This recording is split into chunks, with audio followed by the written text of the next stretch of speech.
लेकिन कोई काम हुआ नहीं है। और भाजपा के शासन के साथ साथ हम तो विपक्ष को भी इसकी नाकामी बताएंगे कि विपक्ष भी नाकाम है कहीं ना कहीं, क्योंकि शासन में तो भाजपा है और विपक्ष में जो पार्टी है उन्होंने कभी कोई काम किया नहीं है। गुजरात मॉडल जो चल रहा है, सुनिए मेरी बात सुनिए। जरूरी नहीं है कि जो खाने के लिए और जो ये रोड है, जो ब्रिज है, यही कुछ नहीं होता है। मैं ये कहता हूँ कि जो हमारा फंडामेंटल राइट्स है, जो संविधान में हमारे हक और अधिकार है, जैसे दलित, मुस्लिम, आदिवासी, पिछड़ों की तो कोई बात ही करता नहीं है। तो हम तो ये चाहते हैं कि आपके कह रहे हैं दलित हमारे दिल में बसते हैं। अरे कुछ नहीं है, यहाँ पे दलितों को जब बारात निकलती है तो वो मूछे रखने पर दलितों को मारा जाता है। बारात निकलती तो घोड़ों पे नहीं बैठने आ जाता। मुसलमानों को यहाँ मॉब लिंचिंग होती है। कल की खबर है, गरबा देखने गए 2 मुसलमानों को मारा। तो ये सब थोड़ी, ये सब रोकना चाहिए ना मोदी जी को। मुसलमान वहाँ क्या सबका साथ, सबका विकास, सबका विश्वास तो है, लेकिन माइनस मुसलमान है, माइनस दलित है। दलितों के अलावा, मुसलमानों के अलावा बाकी लोगों का विकास हो रहा है, लेकिन मुसलमान, दलित और आदिवासियों का विकास यहाँ पर नहीं है कुछ भी। राज में तो पूरा देश तरक्की कर रहा है ना, पूरा देश खुश है। तो तरक्की से कौन खुश है? हम तो खुश नहीं है। जो खुश होते हैं, मेरी बात सुनिए, इसमें कैसा अटल ब्रिज बनाया, अटल ब्रिज पे जो जा रहे हैं वहाँ पे भी कुछ लोग ऐसे थे सीनियर सिटीजन, वो भी ये कहते हैं कि IIM और IIT तो बोले उनके सामने कचरा है। ऐसे लोगों के दिमाग में मोदी जी ने मानसिकता बिठा के रखी है। कमल उनके दिमाग में छपा, यहाँ पे हमारे दिमाग में कमल नहीं है। ना हमने कभी भाजपा को वोट दिया और ना कभी देंगे। आपके दिमाग में क्या छपा है फिर? हम तो ये चाहते हैं कि कुछ ऐसे लोग आए जो दलित, मुस्लिम और आदिवासियों की बात करें, मजलूमों के हक की लड़ाई लड़ सके। हम ऐसे इंसान को चाहते हैं। कौन है? अरे जो जाएंगे, जो भी हो, जैसे अभी सड़क से लेकर संसद में MIM के असदुद्दीन ओवैसी हैं, वो अपनी बातें रखते हैं, दलित, मुस्लिम, आदिवासियों की बात करते हैं। उनको तो बी टीम कहा जा रहा है, भाजपा के आदमी। कौन कहते हैं? ना, कौन कहता है बी टीम? अरे तमाम पार्टियां आरोप लगाती हैं। नाम बताइए, नाम बताइए हमें। नहीं, नाम बताइए हमें। आप हमें उस पार्टी का नाम बताइए जो बी टीम कहती है। आप जानते हैं ना, आप नहीं जानते? तो जो बी टीम कहती है उनसे पूछो ना कि उन्होंने क्या किया। मैं उनके चिट्टे खोलूं? बताइए, आप बताइए। हाँ, बी टीम, जो बी टीम कहते हैं, यहाँ पे 2017 में विधानसभा इलेक्शन हुआ था। 99 सीटें बीजेपी के पास थी, 77 सीटें कांग्रेस के पास से थी। अगर वो बी टीम कहती है तो अभी तक उन्होंने 2017 से अपने 16 विधायक बीजेपी में भेज दिए। तो बताइए, बी टीम वो हुए कि हम हुए? और अगर ये कहते हैं कि MIM की वजह से कांग्रेस हार जाती है, तो ये जो अमेठी के अंदर राहुल गांधी हारे थे, क्या वहाँ पे MIM इलेक्शन लड़ने गई थी? नहीं लड़ी थी ना। अगर आम आदमी पार्टी ये कहती है कि MIM वोटों का ध्रुवीकरण करती है, तो गांधीनगर में जो कॉर्पोरेशन का इलेक्शन हुआ था, वहाँ पे भी वो अपना जनाधार बता रही थी, वहाँ पे भी इलेक्शन MIM नहीं लड़ी थी। फिर बताइए क्या हुआ? क्यों आम आदमी पार्टी वहाँ पे हार गई? क्यों कांग्रेस की वहाँ पे सीटें नहीं? क्यों बीजेपी ने अपना फिर से झंडा लहरा लिया? क्यों कि 27 सालों से बीजेपी को कांग्रेस नहीं रोक पाई है। और न ये आम आदमी पार्टी जो यहाँ पे लॉलीपॉप दे रही है और जो यहाँ पे गारंटी के कार्ड बता रही है कि हम 300 यूनिट बिजली देंगे, हम ये देंगे, हम गैस का बाटला ये करके देंगे। मैं ये कहता हूँ कि बिल्किस बानो के साथ में जो नाइंसाफी हुई है, तो मैं ये कहता हूँ कि गारंटी कार्ड वालों को इस बात की गारंटी कौन देगा कि बिल्किस बानो को इंसाफ दिलाया जाएगा? मुसलमानों के हक की बात कौन करेगा? हमें गारंटी उस चीज की चाहिए कि कल को जब हमारा नौजवान सड़कों पर निकले तो उसकी मॉब लिंचिंग ना होए। इस बात की गारंटी कौन देगा? ऐसे लोगों को चुनकर हम मैदान में और विधानसभा में भेजेंगे। कौन करेगा? आपके सदर पे भी तो गोली चल रही है, कुछ नहीं हो, छूट जा रहे हैं जो गोली चला रहे हैं। नहीं, ऐसा नहीं है, ऐसा नहीं है। उत्तर प्रदेश की अपनी सुरक्षा नहीं कर पा रहे हैं, जनता की क्या करें? जनता को वो तो होता है, हर जो बड़ा पॉलिटिकल होता है और होते हैं तो विरोधी तो हर पार्टी में होते हैं, और अगर गोलियां चल रही है तो उसकी कार्रवाई हो रही है, ऐसी बात नहीं है। लेकिन कहीं ना कहीं दलित, मुस्लिम, आदिवासियों के जो हक की बात करेगा वो जाएगा। तो केजरीवाल यहाँ आ रहे हैं, ऑटो में घूम रहे हैं, खाना खा रहे हैं। जिसके घर पे केजरीवाल खाना खा रहे हैं, वही भैया ऑटो वाले आज सुबह कह रहे हैं कि मोदी जी का आशिक हूं मैं।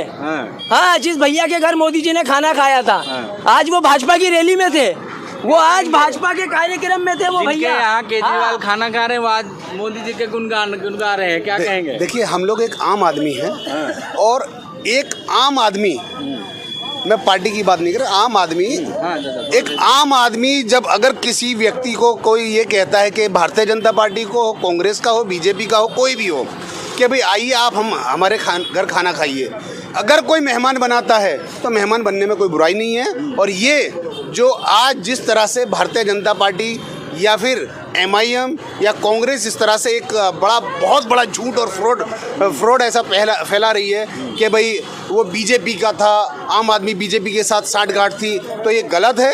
और कहीं ना कहीं अगर MIM की बात होती है तो MIM के जो सदर हैं, जिस स्टेट से उनके सदर आते हैं, तो मैं उस स्टेट का अगर इतिहास देखा जाए तो 1857 में मैं अगर जाता हूँ तो 1857 के अंदर जब जंग आज़ादी की लड़ाई लड़ी जा रही थी, तो तब भी वहीं पर जो 2 गद्दार वहाँ पर पैदा हुए थे, उन्हीं गद्दारों ने उसी स्टेट से, क्योंकि वो स्टेट जो है एक ऐसा गद्दार स्टेट है जो पूरे देश को डुबाने वाला काम करता है, उन्हीं गद्दारों ने अंग्रेजों का साथ दिया था।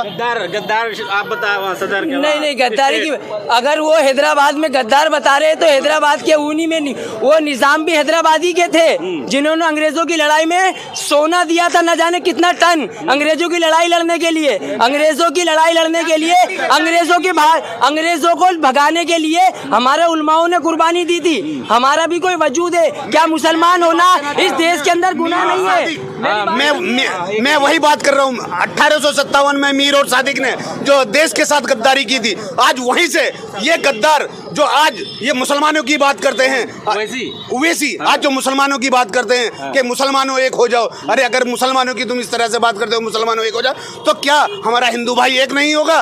क्या हमारा क्रिश्चियन भाई एक नहीं होगा? तो ये इस तरह से हिंदू मुस्लिम की राजनीति करके देश के भागले करने का आरोप है। नहीं कट्टरवाद नहीं है वो। पहले तो ये बात को आपको क्लियर करना पड़ेगा कि ओवैसी साहब मुसलमानों की बात नहीं करते। वो कह रहा हूँ दलित आदिवासी मुस्लिम नहीं, कयादत मुस्लिम दलित और आदिवासी। कयादत का मतलब क्या? इकट्ठा होना, संगठित करना, मजलूमों की लड़ाई, मजलूमों को इकट्ठा कर रहे। सुनिए, MIM पार्टी ने अपने 3 उम्मीदवार गुजरात में उतारे, 3 उम्मीदवार घोषित करे, उसमें से भी एक दलित को टिकट दिया है। अब इनसे पूछिए, बताओ सेक्युलर पार्टी कौन है? आम आदमी पार्टी ने 29 उम्मीदवार उतारे, किसी ने एक भी मुस्लिम को टिकट दिया है? पूछो इनसे इस बात का जवाब। मैं फिर वही बात करूंगा, हम भागलावादी काम नहीं करते। हम कोई भागलावादी बात और ना हिंदू मुस्लिम की राजनीति करते। हम एक मिनट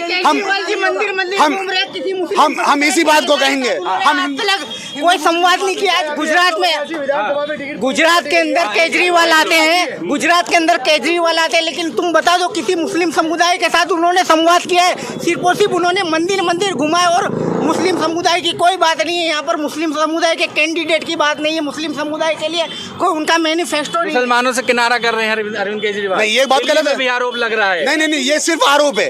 ये सिर्फ देखिए, कोई भी विपक्षी पार्टी का काम सिर्फ और सिर्फ आरोप लगाना है, और काम करने की राजनीति सिर्फ आम आदमी पार्टी की काम करने की राजनीति है, और वो काम करते। अगर आप एक बात सुनिए, अगर शिक्षा फ्री होगी तो क्या खाली हिंदू की होगी, मुसलमान की नहीं होगी? अगर हॉस्पिटल के अंदर इलाज होगा तो क्या हिंदू को होगा, मुसलमान का नहीं होगा? अगर किसी का लाइट बिल माफ किया जाएगा तो क्या एक हिंदू का किया जाएगा, मुसलमान का नहीं किया? ये सिर्फ और सिर्फ भ्रम फैलाने की बात है।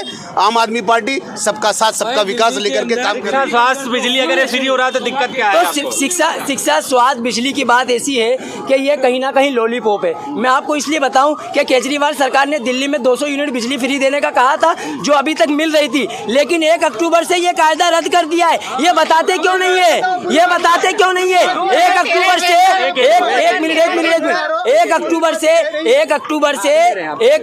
अक्टूबर से फ्री बिजली उन्हें मिलेगी जो वहां पे आवेदन देगा, सबको नहीं मिलेगी। और सुनिए, अगर ये कहते हैं कि हमने स्वास्थ्य के लिए बहुत अच्छा काम किया है, तो इनके स्वास्थ्य मंत्री 4 करोड़ के ईडी के घोटाले में है।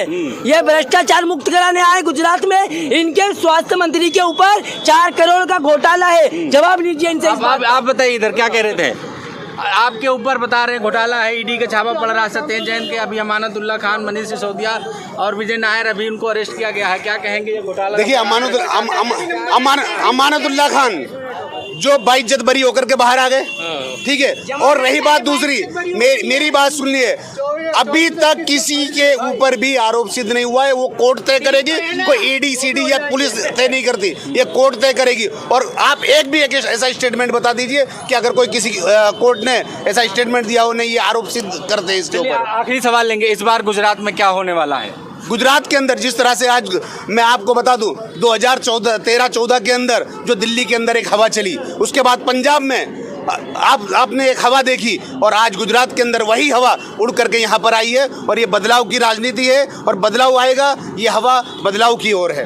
क्या कहेंगे गुजरात में इस बार क्या होने वाला है? गुजरात में यूपी इस की बार- तरह आपका हश्र यहाँ भी होगा? नहीं नहीं बिल्कुल नहीं, इसमें ये ऐसा है, मैं आपको बता दूं, ओवैसी साहब ने बार बार यहाँ पे विजिट किए और आप देखा जाए तो हम बनासकांठा ले लीजिए, सूरत ले लीजिए, वडगाम ले लो, उसके बाद अहमदाबाद में काफ़ी तादाद में लोग जुड़ रहे हैं और काफ़ी तादाद में लोग ओवैसी साहब को पसंद कर रहे हैं। हमसे जो होगा 2-4 विधायक हम भेजेंगे, क्यों कि 2 ही सांसद है, 543 मेंबर ऑफ पार्लियामेंट के अंदर 2 सांसद है, लेकिन जब किसी दलित, मुस्लिम और आदिवासियों पर अत्याचार होता है सबसे पहले आवाज़ वहीं से उठती है। क्यों? क्योंकि कांग्रेस पार्टी के भी मैं कहूँगा कि मौलाना असरारुल हक साहब ने, अल्लाह उन्हें जन्नत में फरमाए, वो मरहूम है, लेकिन ट्रिपल तलाक पे वो भी वॉक आउट कर गए थे, लेकिन असदुद्दीन ओवैसी साहब अपनी बेटी की शादी छोड़कर 3 तलाक की मुखालिफत करने के लिए खड़े थे। ये दिलों को और ये गम को हम भूलेंगे नहीं। गुजरात तहे दिल से और दिल खोल के उनका स्वागत करेगा और जितना होगा हम हमारे मुसलमानों के लिए, दलित और आदिवासियों के लिए ओवैसी साहब का साथ क्या देंगे। लग रहा है इस बार गुजरात में क्या होगा? गुजरात में भारतीय जनता पार्टी की सरकार बनेगी, क्योंकि भारतीय जनता पार्टी की? हाँ, क्योंकि आरएसएस ने अपनी दोनों बी टीम को यहाँ उतारा है। कौन दोनों बी टीम? आम आदमी पार्टी और मजलिस दोनों बी टीम है। तो इस बार दलित, मुस्लिम और आदिवासी के वोटों को विभाजन करने के लिए आरएसएस ने यहाँ पर उन्हें उतारा है और दलित, मुस्लिम, आदिवासियों का वोट विभाजन होगा और भारतीय जनता पार्टी सीधे सीधे अपनी सरकार बनाकर जो अमित शाह ने जो यहाँ एक तिहाई बहुमत का दावा किया है वो दावा सही साबित होगा।